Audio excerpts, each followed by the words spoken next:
guys, I'm Laura Vitale, and on this episode of Laura in the Kitchen, I'm going to show you another really simple and quick weeknight meal that you can make in absolutely no time. It's another childhood favorite. It's my fettuccine with fresh ricotta. Now, my mother used to make this for me on a daily basis just because it's very simple and easy to do. I've changed things up a bit by adding some roasted zucchini to it and some fresh heirloom tomatoes, when she would just add a chopped up tomato in there. It's very delicious. It requires just a handful of ingredients, literally. Now, the base of it is going to be, of course, your fettuccine. You can use any cut pasta you like. This is just kind of what I remember.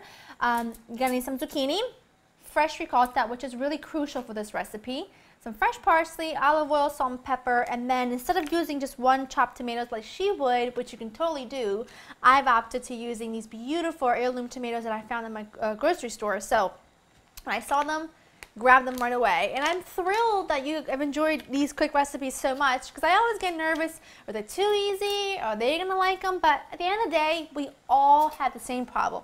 We're strapped for time, and we just need to put something quick on the table, and these recipes really come in handy. So, I got my oven preheated to 425. I've got a baking sheet with aluminum foil, easy cleanup. I've got my zucchini, which, by the way, you can use asparagus for this. I have used asparagus myself many, many times.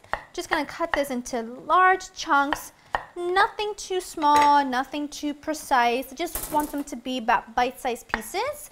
I also have a large pot filled with boiling water, and I'm going to salt that really well before I add the pasta.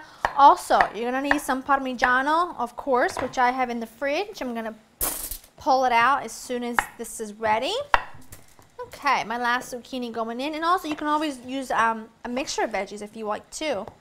I just like to keep it very simple and easy, and like I mentioned, my mother used to just put fresh ricotta, Parmigiano, lots of black pepper, sometimes an egg, sometimes even hard-boiled egg thrown in there. But I just like to use a little extra veggie just for more flavor. And it's really easy to do. So, I've got my zucchini. I'm going to drizzle these with some olive oil. It's important. This little spout makes it really difficult for olive oil to come out sometimes. Salt and pepper.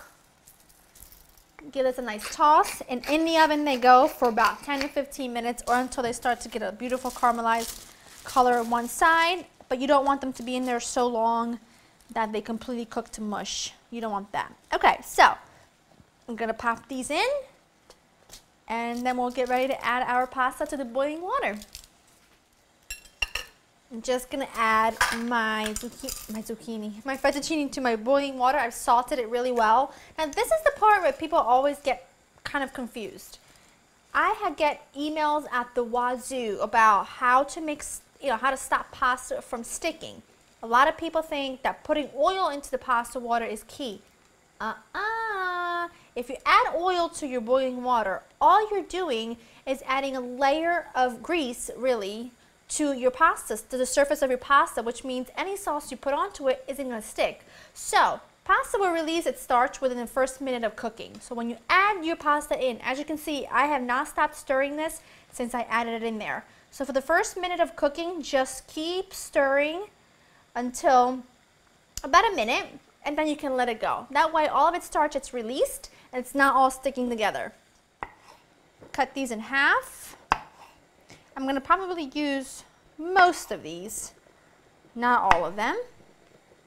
And then I'm also going to give a rough chop to my parsley, and that's it. It's really easy, very simple. I went ahead and halved my tomatoes and my parsley, some of my parsley. I just took my zucchini out of the oven. It was in there for about 15 minutes. The pasta was boiling for almost 10 minutes. I also reserved a little bit of the starchy cooking water. That's just going to help us make a little bit of a sauce when we add the cheese. All right, the zucchini got great color. I'm really happy with that. Now we're going to add in the tomatoes and the parsley, along with just a little bit of the starchy cooking water. And we have our fresh ricotta. I'm going to add just big chunks of that. And we're going to stir it all in, and trust me, it doesn't make a whole lot of sense now, but it will. So, it's probably going to add, about half of that. And a good grating of cheese. I don't want to lose that. Good grating of the cheese. I'm actually going to turn my burner on. There you go. So that it kind of helps everything melt together beautifully. All right. Go in there with my tongs. Mix everything together for about a minute or until the ricotta just kind of starts to break down a bit more. And that is done. Food of my childhood. When I smell the hot ricotta, it reminds me of fried, panzerotti with like ricotta, parmigiano, in pizza dough, fried. Guilty pleasure, I admit. But boy, is it delicious. That's what it reminds me of. Give this a try. It's gonna be really, really hot though. I'm scared. Actually, I want to add a good amount of black pepper to this because we seasoned the zucchini, the salty from the cheeses. I don't want to add any extra salt, but I do want some black pepper.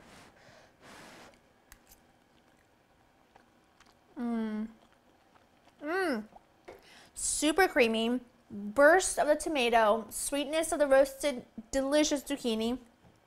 It is delicious, super easy to put together. Go to laurainthekitchen.com to get the written recipe. Make it your own by adding anything you like into it. Let me know what your choices are. I hope you've enjoyed spending time with me, and I'll see you guys next time. Bye-bye.